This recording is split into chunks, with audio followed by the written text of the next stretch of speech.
Live from New Delhi, you're watching DD India News Hour, India's voice to the world. I'm Ramesh Ramachandran. Coming up in the next hour, Prime Minister Modi addresses Israel's parliament, invokes the 2023 Hamas attacks to say that India feels Israel's pain and shares its grief, and that nothing can justify terrorism. Israel's Prime Minister Benjamin Netanyahu and his wife Sara receive Prime Minister Modi upon his arrival in Tel Aviv.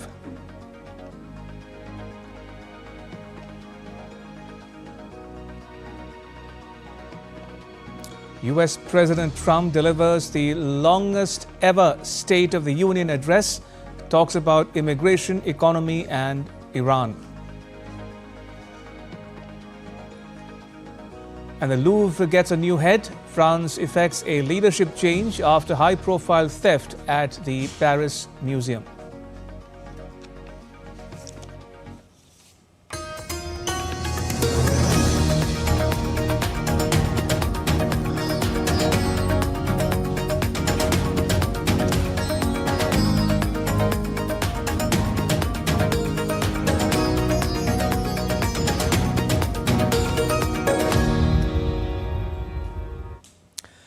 Prime Minister Narendra Modi got a standing ovation in the Israeli parliament on Wednesday. He became the first Indian Prime Minister to address that country's parliament. In his address, the Prime Minister condoled the victims of the 7th October 2023 terrorist attacks by the Hamas.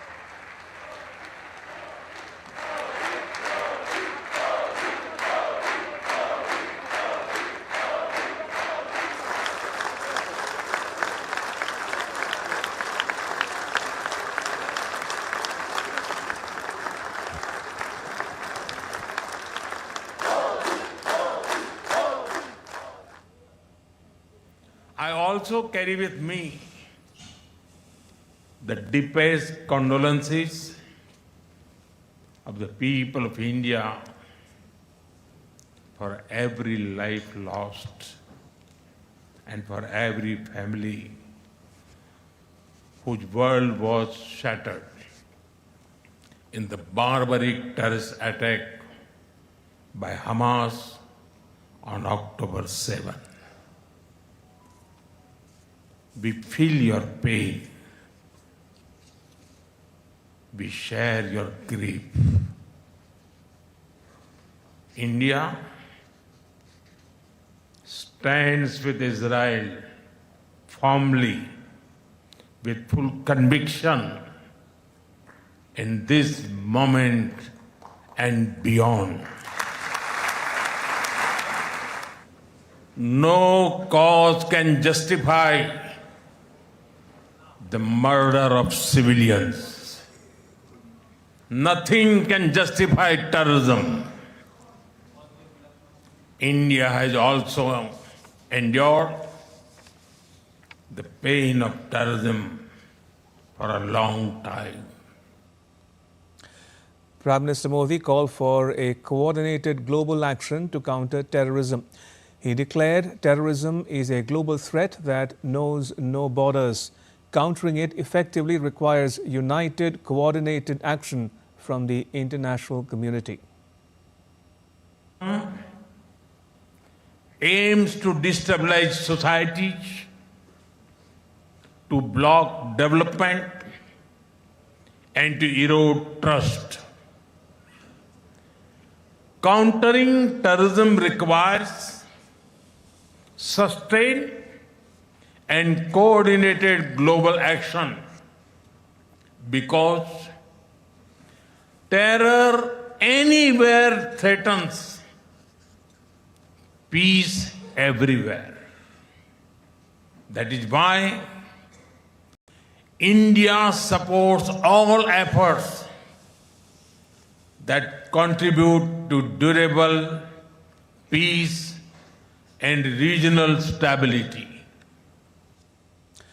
Prime Minister Modi highlighted the vibrant Indian Jewish community thriving in Israel. He said that for Israelis, Israel is the fatherland, and for the Indian Jews living there, India remains their motherland. A vibrant Indian origin Jewish community lives here. They are contributed to the building of modern Israel in laboratories and hospitals, in classrooms, and also on the battlefield. They hold firmly that Israel is their fatherland and India their motherland. And Prime Minister Modi expressed strong support for the Gaza Peace Initiative. He said that it offers a pathway and holds the promise of a just and durable peace for all the people of the region. The Gaza Peace Initiative that was endorsed by the UN Security Council offers a pathway. India has expressed its firm support for the initiative. We believe that it holds the promise of a just and durable peace for all the people of the region, including by addressing the Palestine issue. Let all our efforts be guided by wisdom, courage, and humanity. The road to peace is not always easy, but India joins you and the world for dialogue, peace, and stability in this region. Prime Minister Modi spotlighted robust India-Israel cooperation as well. He emphasized deepened ties in defense, cutting-edge technology, agriculture, water management, cybersecurity and counterterrorism, calling it a partnership rooted in mutual trust, innovation and shared democratic values for global stability. For the last few years, India has been the fastest growing major economy in the world.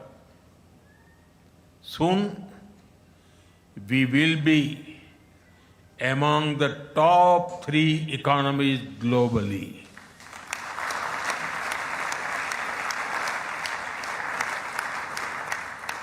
At the same time, Israel is a powerhouse of innovation and technological leadership.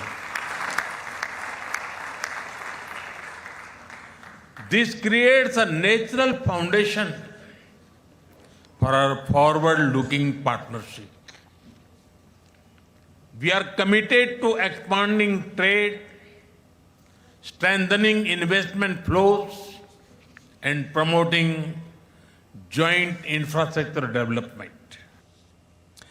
And for his part, Israel's Prime Minister Benjamin Netanyahu, addressing the Knesset, which is Israel's parliament, expressed profound emotion during Prime Minister Modi's historic visit.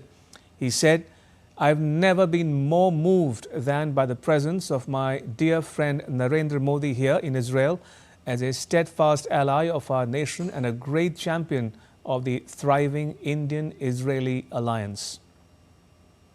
I've never been more moved than by your visit here with us, a great friend of Israel, a great champion of the Indian-Israeli alliance, and a great leader on the world stage. Welcome to Jerusalem, my dear friend, Prime Minister Narendra Modi, and your distinguished delegation. Welcome to Jerusalem. And Prime Minister Netanyahu hailed India as one of the Asian lions roaring ahead on the global stage. He said that India has established itself as an Asian lion that is looking ahead, praising its remarkable rise as a dynamic economic and strategic powerhouse. India right now is going higher and higher India is growing bigger, and India is doing one thing, and India is doing another thing, and everything is doing by Narendra. And I am so happy, and I am so in awe of him, and I just want more and more and more. And all these 12 years of your power, you have done so much. You have done so much for technology, for agriculture, for health, for technology, for renewing. And I just wanted to tell you all, and sky's the limit. India is one of the biggest, and it is one of the Asian lions. At the Knesset, ahead of his historic address, Prime Minister Modi was warmly greeted by a group of enthusiastic children waving Indian and Israeli flags. He smiled, interacted briefly with them and waved back, delighting the young supporters and symbolizing the bright future of the bilateral ties. In a historic moment, the Prime Minister on Wednesday addressed Israel's parliament during his two-day state visit, becoming the first Indian Prime Minister to do so. Israel's Prime Minister Benjamin Netanyahu and Israeli Parliament Speaker Amir Ohana welcomed the Prime Minister with full ceremonial honors. The Prime Minister received a rousing reception, including applause, standing ovation and chants of Modi, Modi from the Israeli lawmakers. Speaker Ohana praised Prime Minister Modi's leadership, hailing him as the leader of the world's largest democracy. In a heartfelt gesture, he greeted Mr. Modi with a namaste, followed by a resounding Jai Hind that echoed through the chamber, symbolizing the deep respect and unbreakable bond that exists between India and Israel. Now, Prime Minister Modi is visiting Israel on a two-day state visit. It is his second visit to Israel, and it marks another milestone in the deepening strategic partnership between the two countries. Earlier, Israel's Prime Minister Benjamin Netanyahu and his wife Sara received the Prime Minister at the airport in Tel Aviv. He was accorded a Guard of Honor by the Israeli Defense Forces.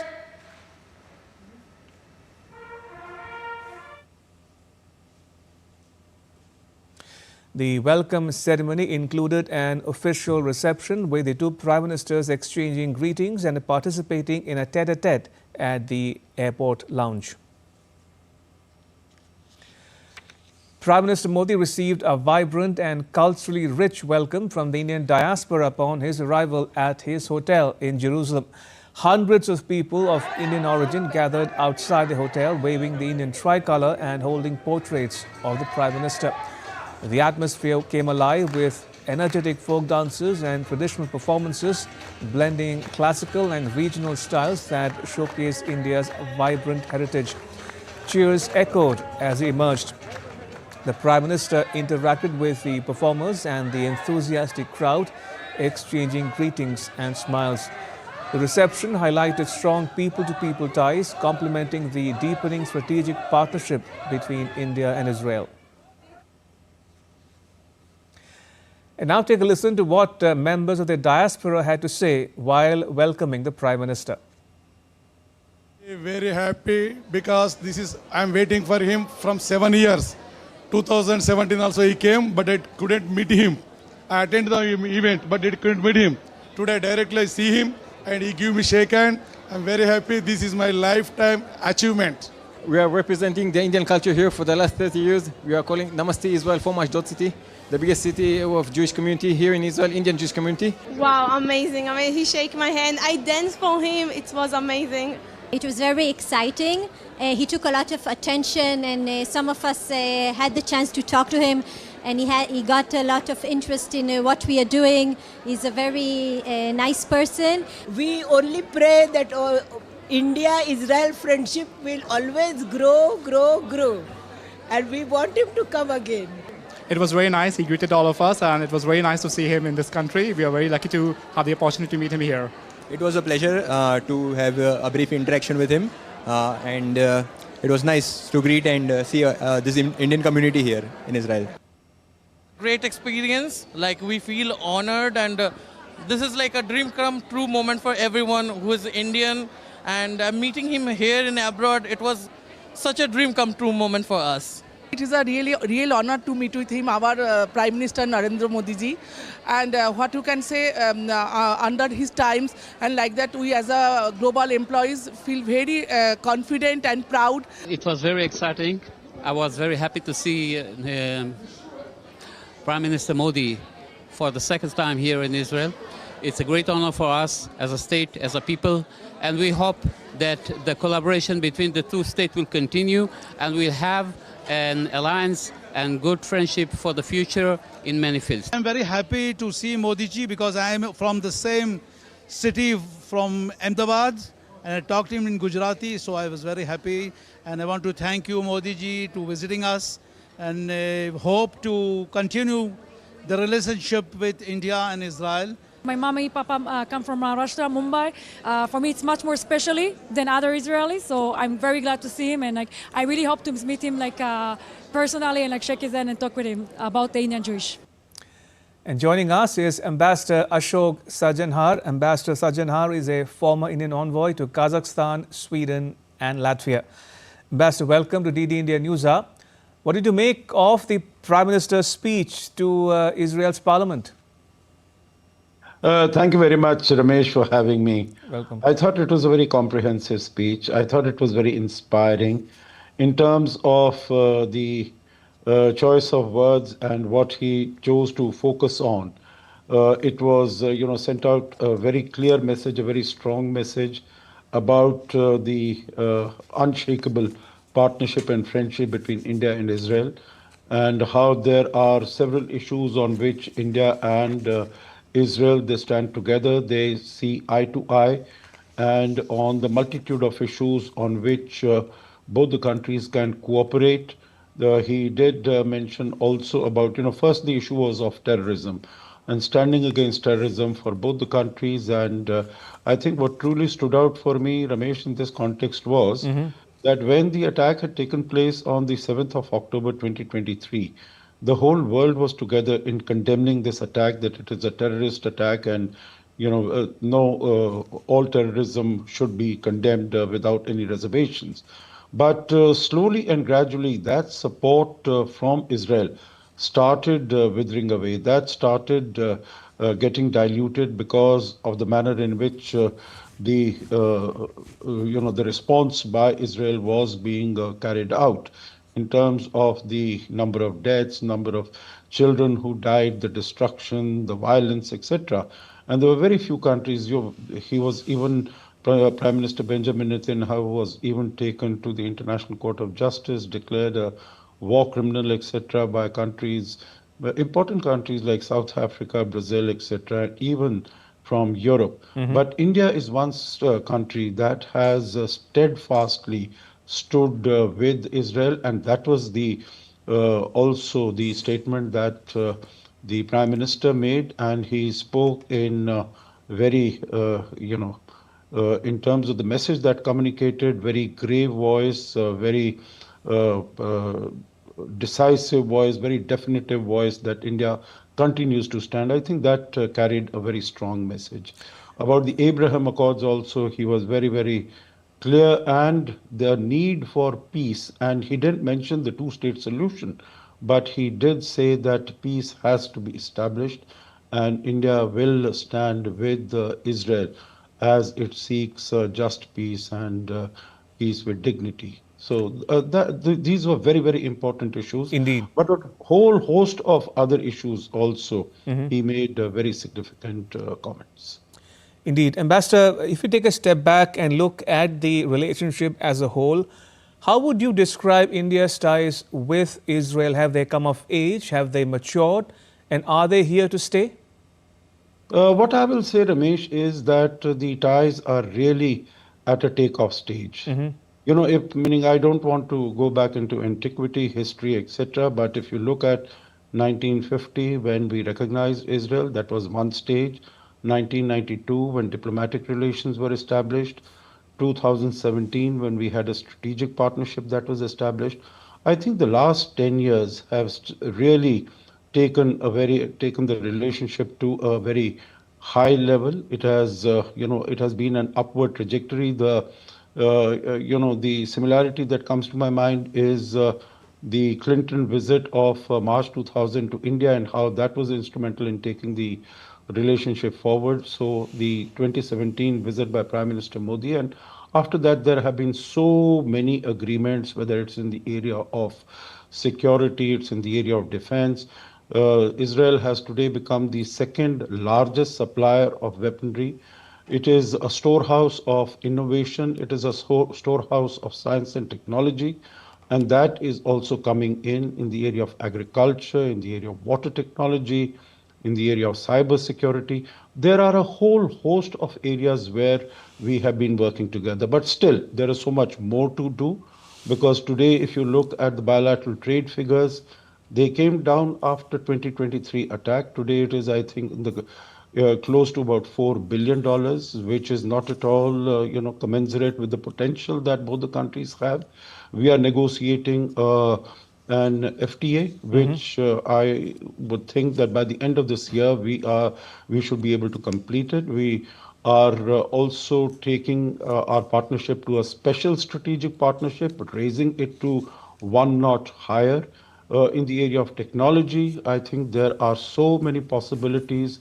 There are some discussions that are going on as far as the whole idea of Sudarshan Chakra and Iron Dome are concerned. So I think the potential, the further possibilities still continue to be there. You are right, it has matured, it has improved.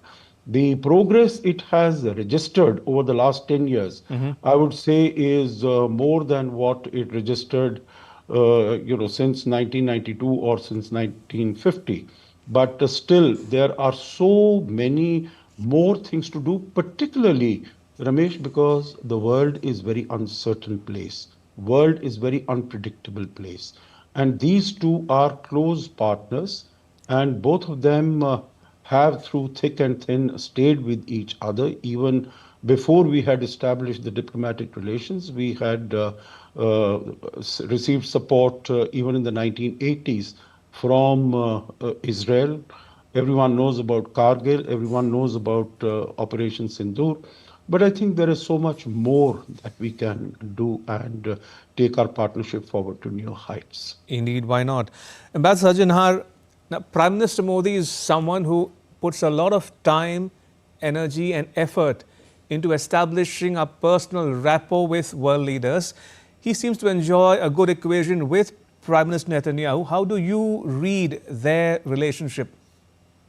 No, you're very right. I think this is something that comes very naturally to Prime Minister Modi, that he sort of connects very well. The chemistry, the bonding, the personal rapport that he's able to establish with world leaders, and we've seen that, whether it is with Mr. Putin or even more recently when President Inácio Lula was here or President Macron was here. So very good equation with all of them, meaning whenever he meets any world leader, he is with him or her 110%, meaning it is even when we had European Commission President Ursula von der Leyen and Council President Antonio Costa, I think the attention that he gave to them. So he really makes them feel very special. So that is one element. I think the other is that these world leaders are also able to recognize, the leadership that Prime Minister Modi has shown, not only in the context of India domestically as far as its domestic politics is concerned, because such a big country, 1.4 billion people, providing political stability for the last 12 years and still maintaining that level of popularity, I think that is nothing but, absolutely, if it is not remarkable. So they recognize that, and of course the policy of strategic autonomy and multi-alignment, Right. that India is not going to be cowed down by coercion, by pressure. And this has been seen by the world, whether it was Galwan in against China, or it is more recently with Mr. Trump as far as the weaponization of tariffs is concerned and the slapping of 50% tariffs. So all that, and the manner in which notwithstanding the COVID-19 pandemic and the other challenges that have come, India has continued to grow economically. India has continued to reform, become the fastest growing major economy, become the fourth largest economy, going to become the third largest economy. So the point I'm making is on a totality of areas, on a whole host of areas. India has delivered under the leadership of Prime Minister Modi. That is what the world is able to see and appreciate and respond to in the manner in which you are now, the images that you are showing of the Israeli parliament. Ambassador, talk to us a bit now, if you will, about the optics of the visit, especially, in other words, what did you make of the timing of the visit coming as it does in the midst of Iran tensions and the situation in Gaza? No, absolutely. I think the timing is very crucial. Timing is very critical. And anyone of lesser mettle or lesser courage would have deterred, would have wavered, would have thought twice whether you should be doing it. But I think that is what made even Prime Minister Benjamin Netanyahu so emotional when he was speaking, when he took the floor and he was introducing Prime Minister Modi. The first few sentences, he was quite emotional. He was finding it difficult to speak. And that is because I think it was a very brave and a very courageous step on the part of Prime Minister Modi to go to Israel at this time, because we need to recognize that Israel and Prime Minister Benjamin Netanyahu particularly has today his back to the wall. He doesn't have very many friends in the world, barring the United States. Even the traditional friends like those from Europe and, of course, from the global South, South Africa, Brazil, even countries like China, Russia, they have been very, very critical of the manner in which the offensive in Gaza and then going across to Hezbollah in Lebanon and so on and so forth, the bombing of Qatar, that those have been carried out. So he doesn't have very many friends in the world. And amidst this, in this situation, for Prime Minister Modi, the leader of such a important country like India, such an important leader, coming to Israel in the midst of all this uncertainty, when you have the whole issue of the Gaza destruction, US-Iran looming, confrontation and conflict, the threat from Iran of bombing Israel if United States were to take any action against Iran. So under these circumstances, there's so much of uncertainty, but still Prime Minister Modi took this decision of going there because it is, he considered it in India's interest that we have to strengthen our partnership, whether it is in the area of security defense, whether it's in the area of AI, quantum computing, it is in the area of science, technology, innovation, meaning these are all areas where Israel has strengths. And of course, these are substantive issues on which, in which we need to take the relationship forward.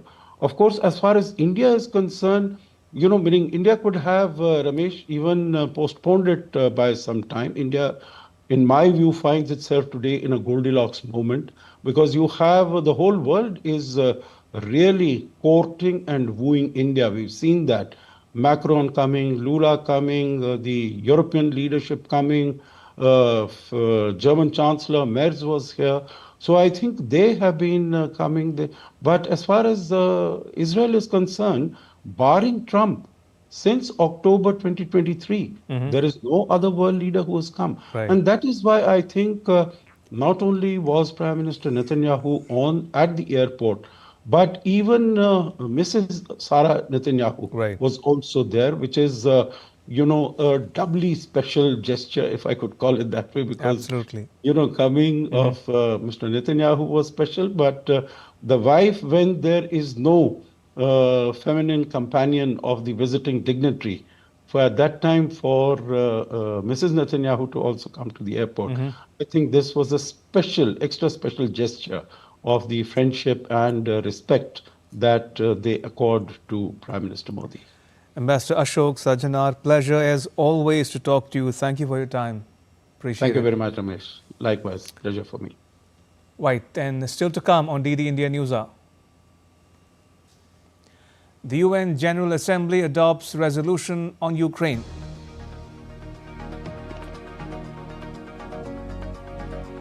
And all the latest on German Chancellor Friedrich Merz's visit to China.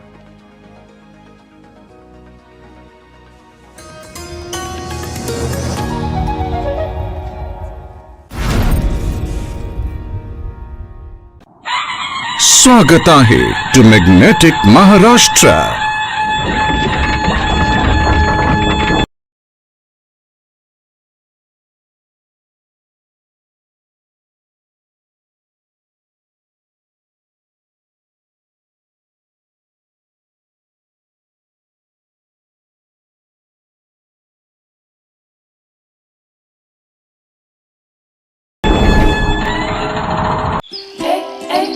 One of India's newest states. One of India's. Can the US launch a bombing campaign against Iran?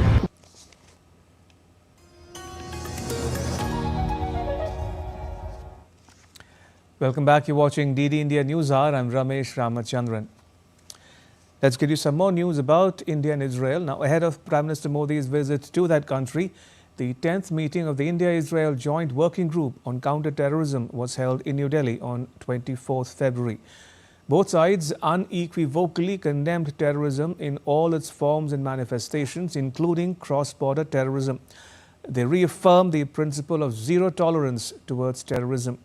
They condemned terror attacks in both countries, including the 7th October 2023 terror attacks in Israel and the 22nd April 2025 terrorist attack in India. India and Israel agreed that confronting terrorism requires concerted action in a sustained and comprehensive manner. In this backdrop, the two sides renewed their commitment to strengthening multilateral cooperation to combat terrorism and terrorist organizations as well, and their proxies, supporters, sponsors, financiers, and backers.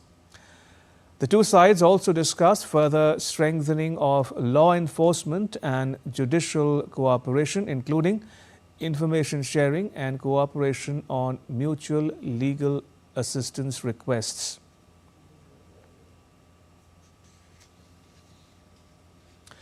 The first round of negotiations on an India-Israel free trade agreement began on 23rd February in New Delhi. It will conclude on the 26th. The terms of reference was signed in November 2025. It establishes a structured framework for discussions on identified areas to enhance trade and economic cooperation. The total merchandise trade stood at $3.6 billion in financial year 2024 and 25. Now, India and Israel share complementarities across many sectors, and the FTA will be a catalyst to further enhance bilateral trade by providing certainty and predictability to businesses, including micro, small and medium enterprises. During this round, technical experts from both sides will engage in sessions covering various aspects of the FTA. The negotiations highlight the strategic importance of the bilateral relationship and reinforce India's commitment to strengthening economic partnerships in line with national priorities and global aspirations. Israel's parliament on Wednesday conferred the Speaker of the Knesset medal upon Prime Minister Modi after his address to the House. This marks the first time the medal has been awarded, making him the inaugural recipient of the highest honor of the Knesset. The medal has been confirmed in recognition of the Prime Minister's exceptional contribution through his personal leadership to strengthen strategic relations between India and Israel.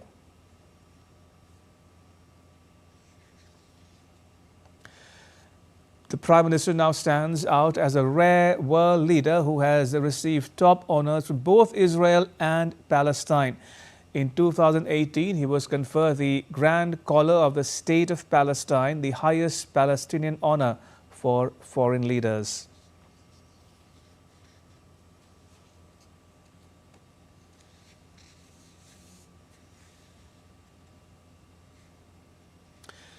Some other news, U.S. President Donald Trump delivered the longest State of the Union address in American history on Tuesday. He spoke on a number of issues, including Iran. He issued a fresh warning to Tehran, saying that he prefers to solve this issue through diplomacy. On the economic front, President Trump claimed economic success, saying that he had ushered in a golden age. He slammed the U.S. top court's ruling that struck down his global tariffs. He called for lawmakers to pass the Save America Act. U.S. President Donald Trump's State of the Union address to a joint session of Congress comes against a backdrop of rising tensions with Iran. During the longest State of the Union address in history, Trump did not mention Iran until well over an hour into his speech. Trump accused Tehran of working to rebuild a nuclear program that was targeted by American strikes last year. Trump said his preference is to solve the problem through diplomacy. My preference is to solve this problem through diplomacy. But one thing is certain, I will never allow the world's #1 sponsor of terror, which they are by far, to have a nuclear weapon. Can't let that happen. In his 1 hour and 47-minute speech, Trump also touted his economic record that he had ushered in a golden age. Today our border is secure. Our spirit is restored. Inflation is plummeting. Incomes are rising fast. The roaring economy is roaring like never before. And our enemies are scared. Our military and police are stacked. And America is respected again, perhaps like never before. Trump also slammed the Supreme Court's ruling that struck down his global tariffs. Trump said the Supreme Court ruling makes president's ability on tariffs more powerful.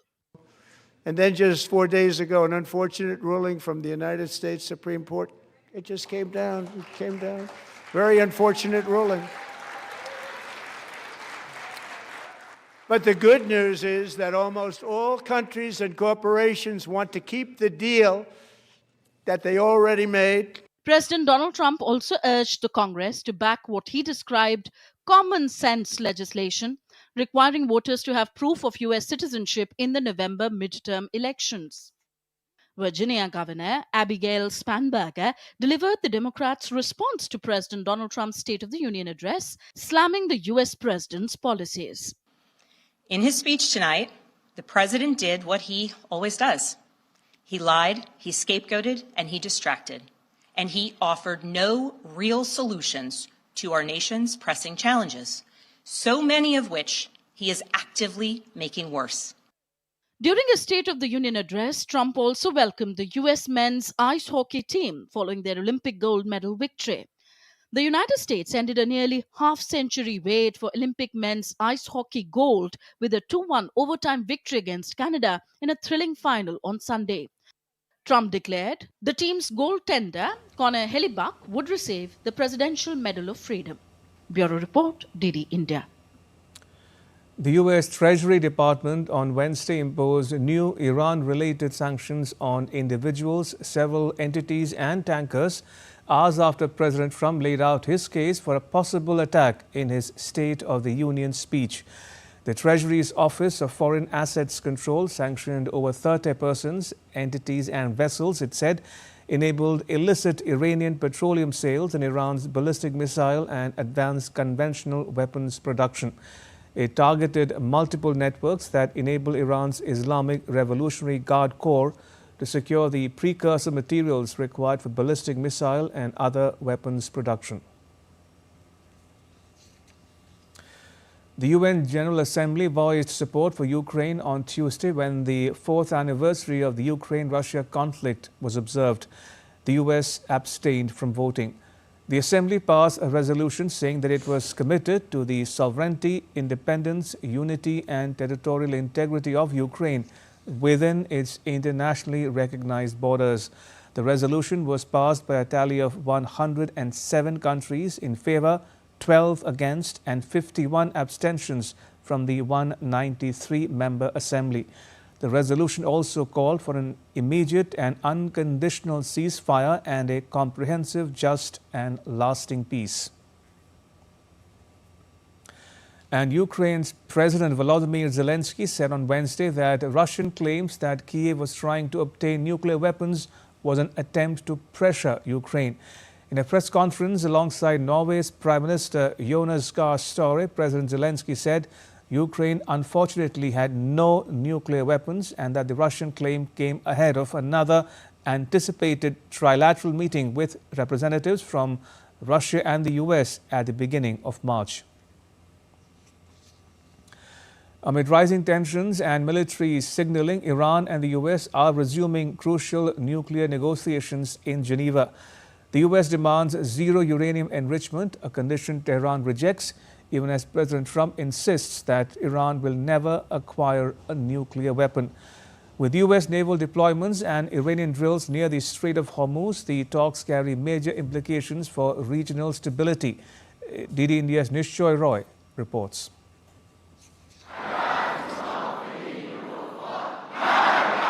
In a high-stakes diplomatic face-off, Iran and the United States are set to resume crucial nuclear negotiations in Geneva.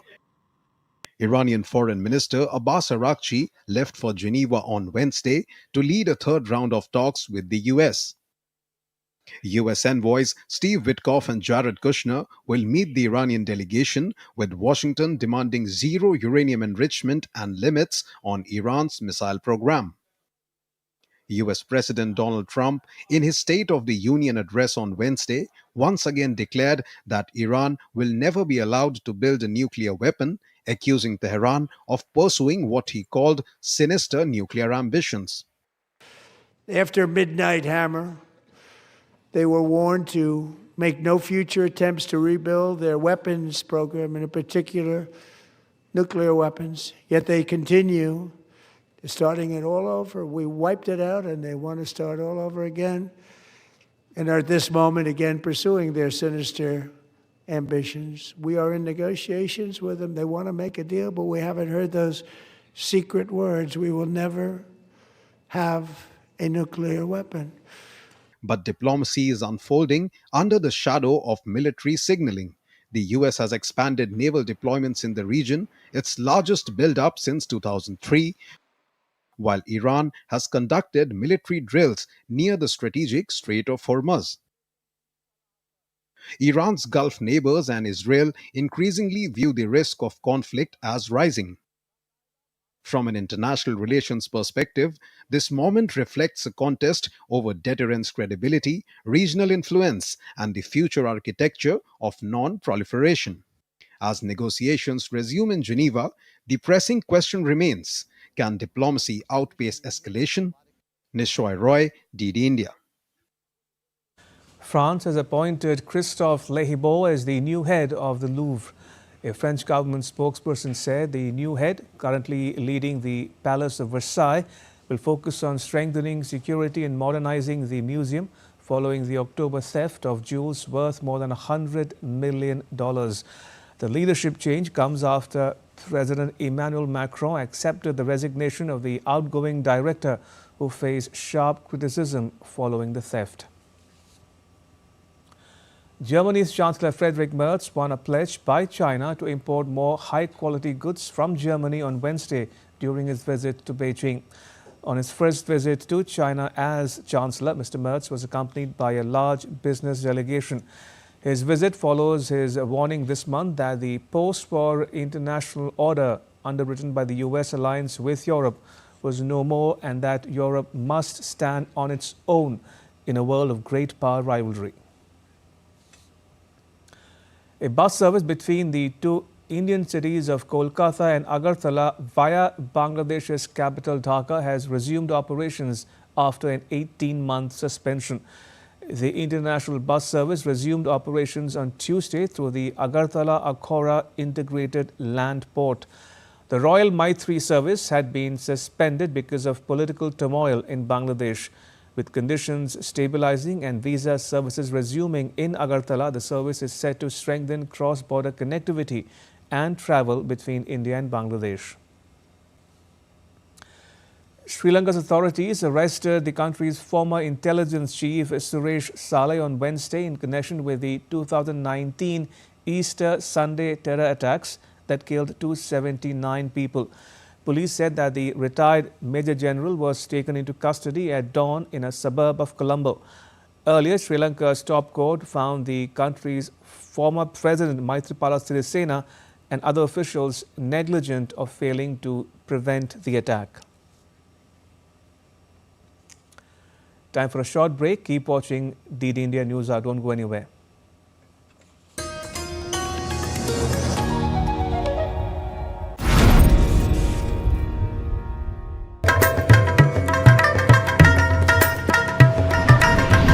Welcome to Jharkhand, the land of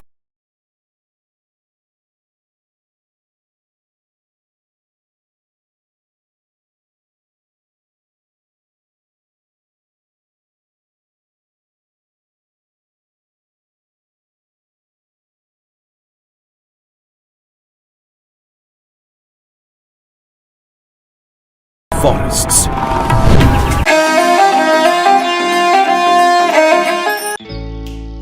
Jharkhand.